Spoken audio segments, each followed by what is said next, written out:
This YouTube channel does not promote any violent, harmful, or illegal activities. All content provided by this channel is meant for an educational purpose only.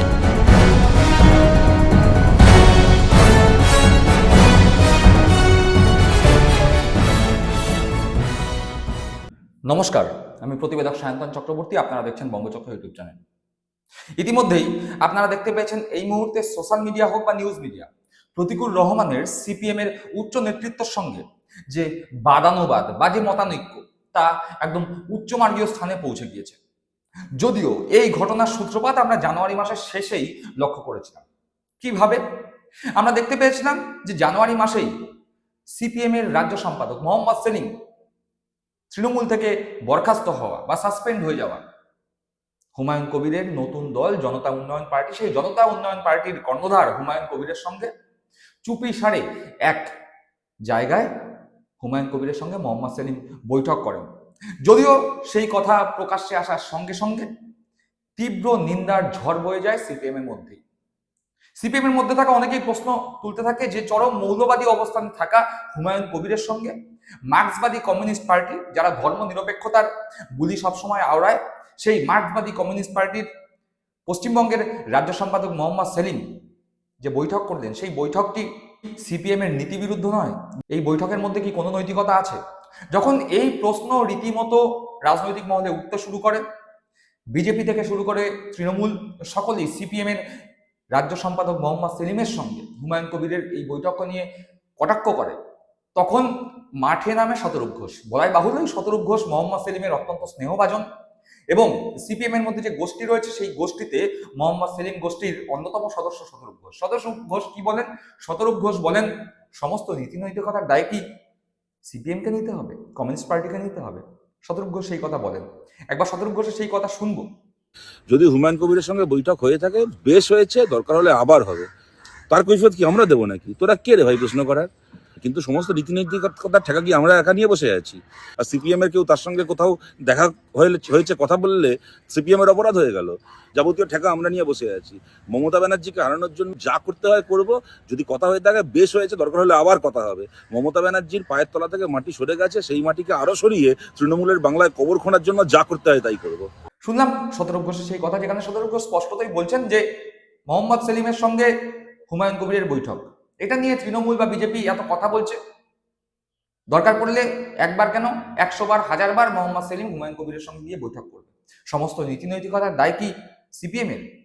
এই বক্তব্য সামনে আসার সঙ্গে সঙ্গে নিন্দা সমালোচনার ঝড় বয়ে যায় সিপিএম এর মধ্যেই। অন্যান্য দলগুলোর কথা ছাড়লাম, তার কারণ অন্যান্য দলগুলো রাজনৈতিকভাবে সিপিএম কে আক্রমণ করবে, এটা খুব স্বাভাবিক বিষয়। কিন্তু সিপিএম এর মধ্যেই যারা রয়েছে, তারা মোহাম্মদ সেলিমের সঙ্গে হুমায়ুন কবিরের এই বৈঠককে কোনোভাবেই মেনে নিতে পারেন না। তাদের কাছে প্রশ্ন উঠে যায় যে আদৌ কি কমিউনিস্ট পার্টির নীতি নৈতিকতা এই বিষয়টিকে অ্যালাউ করছে বা এই বিষয়টিকে ভালোভাবে নিচ্ছে?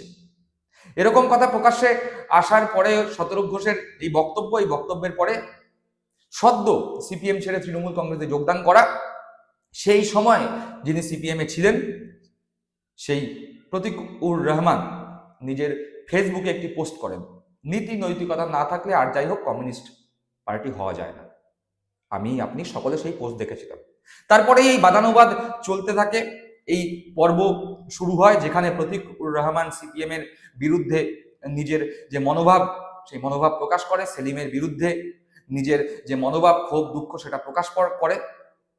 দলের অভ্যন্তরে তার চিঠি এবং সেই চিঠির ফাঁস হয়ে যাওয়া, এবং তারপরে অভিষেক বন্দ্যোপাধ্যায়ের হাত থেকে তৃণমূল কংগ্রেসের পতাকা নিয়ে তৃণমূল কংগ্রেসে যোগদানের মাধ্যমে এই পর্ব সমাপ্ত হয়। কিন্তু এখানেই শেষ নয়। প্রতীকুর রহমান সিপিএম এর নতুন প্রজন্মের এক তরুণ তুর্কি নেতা, যিনি মোহাম্মদ সেলিম থেকে শুরু করে শতরূপ ঘোষদের মতো যারা সিপিএম এর মধ্যে থেকে এই মুহূর্তে বিজেপির সুবিধা করে দিতে চাইছেন, তাদের বিরুদ্ধে সোচ্চার হয়েছে। প্রতীকুর রহমান বিভিন্ন জায়গায় বক্তব্যের মধ্যে বলে দিয়েছে যে আমি তো ঘর থেকে বেরিয়ে এসে প্রশ্ন করেছি, ঘরের মধ্যে এখন ঘুমন্ত শিশুরা আস্তে আস্তে জেগে উঠছে, তারাই এখন মোহাম্মদ সেলিমের দিকে আঙুল তুলে প্রশ্ন করবে, রাজা তোর কাপড় কোথায়? অর্থাৎ প্রতীকুর রহমান বলে দিয়েছেন যে আমাকে দিয়ে শুরু হলো, এরপরে যত দিন এগোবে তত বেশি করে আরো আরো আরো প্রতিকূল রহমানরা সিপিএম এর এই মুহূর্তে নেতৃত্বে যারা বসে রয়েছে তাদের বিরুদ্ধে প্রশ্ন করা শুরু করবে যে সত্যি কি তোমরা আসলে কমিউনিস্ট, সত্যি কি কমিউনিস্ট পার্টির নীতি নৈতিকতা তোমরা মানছো, নাকি নীতি নৈতিকতা বিসর্জন দিয়ে বিজেপির হাতকে শক্ত করাই এই বাংলায় বুকে দাঁড়িয়ে সিপিএম এর মূল লক্ষ্য। এখানেই শেষ নয়, আমরা ভুলে যাইনি বাংলার বুকে হয়ে যাওয়া অভয়া কাণ্ড, আমরা ভুলে যাইনি অভয়া কাণ্ডকে সামনে রেখে কিভাবে রাত দখলের কর্মসূচি হয়েছিল বাংলার বিভিন্ন প্রান্তের সাধারণ পরিবারের, রাজনীতি নিরপেক্ষ পরিবারের মহিলারা, মারা, বোনেরা রাস্তায় বেরিয়ে এসেছিল, রাত দখলের কর্মসূচিতে অংশগ্রহণ করেছিল। রিক্লেম দ্য নাইট এই শব্দবন্ধটি তখন সমস্ত সোশ্যাল মিডিয়ায়, নিউজ মিডিয়ায় রীতিমতো ট্রেন্ডিং এ ছিল। রিক্লেম দ্য নাইট, রাত দখল। এই কর্মসূচি যিনি সূচনা করেছিলেন বা যার মস্তিষ্ক প্রসূত এই কর্মসূচি, অভয়া আন্দোলনের অন্যতম প্রধান মুখ এক নারী, এক ছাত্রী, বামপন্থী সেই রিমঝিম সিনহা, তিনিও রীতিমতো বিষোদ্গার করেছেন মোহাম্মদ সেলিম, শতরূপ ঘোষদের বিরুদ্ধে। তিনি বলেছেন যে আমি চাই সিপিএমটা আড়াআড়ি ভাবে ভেঙে যাক, তার কারণ এই মুহূর্তে সিপিএম এর মধ্যে নীতি নৈতিকতা বিন্দুমাত্র নেই। একই সাথে তিনি মোহাম্মদ সেলিম এবং শতরূপ ঘোষকে ধুয়ে দিয়েছেন। একবার সরাসরি রিমঝিম সিনহার সেই বক্তব্য, যা এই মুহূর্তে শতরূপ ঘোষ, মোহাম্মদ সেলিম সহ সিপিএম এর জন্য যথেষ্ট অস্বস্তিদায়ক, সেই বক্তব্য শুনবো। হয় না, মানে খুব সত্যি কথা বলতে গেলে ভেঙে গেলে ভালো হতো। কারণ যে নেতৃত্বদায়ী সেকশন এই মার্কসিজম বা এই লেফটিজমের মুখোশ পরে আসলে প্রায় একটি মানে অটোক্রেটিক রেজিম চালাচ্ছেন, যেখানে তারা বলছেন যে মানে এরকম কথা উঠে আসছে শীর্ষ নেতৃত্ব থেকে যে নীতি নৈতিকতার ঠেকা শুধু সিপিএম নিয়ে রেখেছে কিনা। মানে খেটে খাওয়া মানুষের পার্টি, কেউ যদি লেফটিস্ট হয়, কেউ যদি কমিউনিস্ট হয়, এইভাবে যদি তাদের পার্টির নাম হয়, অবশ্যই নীতি নৈতিকতা থাকবে তার। এখানেই আমার মনে হয় ডিফারেন্স। মানে আমি যদি বলি যে আমি পড়াশোনা করি, অধ্যয়ন করি, আমি দীর্ঘ মুভমেন্ট থেকে দীর্ঘ সংগঠন করে একটা বিষয় শিখেছি, তাহলে তো আমি কিছু নীতি নৈতিকতা ডিসিপ্লিনের থ্রু দিয়েই শিখেছি, কিছু রেজিমেন্টেশনের থ্রু দিয়েই শিখেছি। সেই পার্টির শীর্ষ নেতৃত্ব যখন এটা বলতে পারে যে নীতি নৈতিকতার ঠাঁই আমাদের কেন শুধুমাত্র, তখন তো সত্যি প্রশ্ন করা উচিত। এবং সত্যি যারা খেটে সর্বক্ষণের কর্মী রয়েছেন, সেটা হয়তো লাইমলাইটে আসছেন না প্রতিকূলের মতন, বা আগেও যারা ছেড়েছেন তাদের মতন, তারা তো এখানে আশাহত হচ্ছে। আরজি করের সময়কালীন আমি যেহেতু রাস্তায় থাকতে পেরেছি, সেই জায়গা থেকে তো আমি বরং মানে যে ঔদ্ধত্যর কথা বলছি সেটাই দেখেছি। মানে কেউ একজন যদি ছোট হয়, কেউ 30 জনের সংগঠন, কেউ 50 জনের সংগঠন, তারা যদি কোনোভাবে রেজিস্টার করে যে তাদের মানে সিপিএম এর কাজে কোনো একটি ভুল রয়েছে বা সিপিএম এর অ্যাকশনে কোনো একটি ভুল হয়েছে, সেটা যুক্তিসঙ্গত যদি একটি বক্তব্য হয়, সবসময় তাকে বলা হয় যে তুমি তৃণমূল থেকে টাকা পাও বা তুমি তৃণমূলের বি টিম। এইটা তো খুব সুস্থ জায়গা নয়। এবং সত্যি যদি তারা বিকল্প হতেন, সত্যি যদি তারাই একমাত্র মানে বাংলায় তৈরি হতেন বিকল্প হিসেবে, তাহলে সেকেন্ড স্থান বিজেপি পেত না প্রত্যেক ইলেকশনে, তারাই সেকেন্ড স্থান পেতেন। সেই জায়গায় তো মানুষ তাদেরকে অ্যাকসেপ্ট করছেন না। এবং আমরা খুব পরিষ্কার ভাবে এটা প্রায় দুটো নির্বাচনে তো স্পষ্ট ভাবে দেখেছি যে তারা নির্বাচনের আগে বলেন জনতা ডিসাইড করে দেবে সবকিছু, সাধারণ মানুষের হাতেই আসলে ভোটের সবকিছু। যেই তারা শূন্য পাচ্ছেন বা শূন্যর কাছাকাছি কিছু একটা পাচ্ছেন, অমনি জনতার দোষ হয়ে যাচ্ছে যে জনতা অশিক্ষিত তাই আমাদেরকে ভোট দিচ্ছে না। তারা এক জায়গায় ইলেকশনের আগে বলছেন জনসাধারণ যা ডিসিশন নেবেন সেইটাই আমরা মাথা পেতে নেব, এবং পরবর্তীকালেই বলছেন যে জনসাধারণ আসলে বোকা। তো তারা এই জায়গা থেকেই ঔদ্ধত্য কোথাও প্রকাশ পায়, এবং এখান থেকেই বোঝা যায় যে পার্টির মধ্যেকালীন মানে কনভারসেশন গুলো কিরকম হয়। তারা তো আসলে মাথা নিচু করে কোনোদিন ক্ষমাও চাননি যে যে ঘটনাগুলো তারা ক্ষমতায় থাকাকালীন ঘটিয়েছেন, মরিচঝাপি থেকে শুরু করে অনিতা দেওয়ান থেকে শুরু করে প্রত্যেকটি জিনিস, তারা এক বিন্দু ক্ষমা চেয়েছেন একবারও যে আমাদের দ্বারা এটা ভুল হয়েছে? তারা আজ অব্দি সেটা ডিফেন্ড করে যান।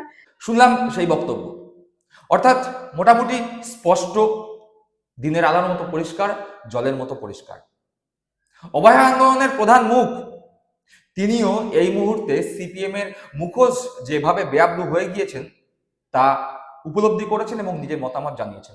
আর একই সঙ্গে প্রতিকুল রহমানের সেই বক্তব্য, যেখানে প্রতিকুল রহমান বলেছেন যে আমি তো রাজমহলের বাইরে এসে প্রশ্ন করেছি, কিন্তু রাজমহলের মধ্যে যারা আছে সেই ঘুমন্ত শিশুরা জাগছে, জেগে প্রশ্ন করছে রাজা তোর কাপড় কোথায়। অর্থাৎ প্রতিকুল রহমান আর এই রিমঝিম সিনহার বক্তব্য যদি পাশাপাশি রাখা যায়, তাহলে এই মুহূর্তে দাঁড়িয়ে বুঝতে অসুবিধা হয় না সিপিএম এর নতুন প্রজন্ম বা নতুন প্রজন্মের বামপন্থী রাজনীতিবিদ যারা রয়েছেন, নতুন প্রজন্মের তরুণ তুর্কি নেতা যারা রয়েছেন, তারা এই মুহূর্তে মনে করছে যে সিপিএম আর যাই হোক এই বাংলায় দাঁড়িয়ে নীতি নৈতিকতা নিয়ে চলা বা নীতি নৈতিকতার আদর্শে, বামপন্থী আদর্শে চলা একটি দল নয়, বরং নীতি নৈতিকতার বিসর্জন দিয়ে এই মুহূর্তে সিপিএম আসলে বাংলার বুকে বিজেপির বিটি। দর্শক বন্ধুরা, আপনারা কি মনে করছেন এই বিষয়ে?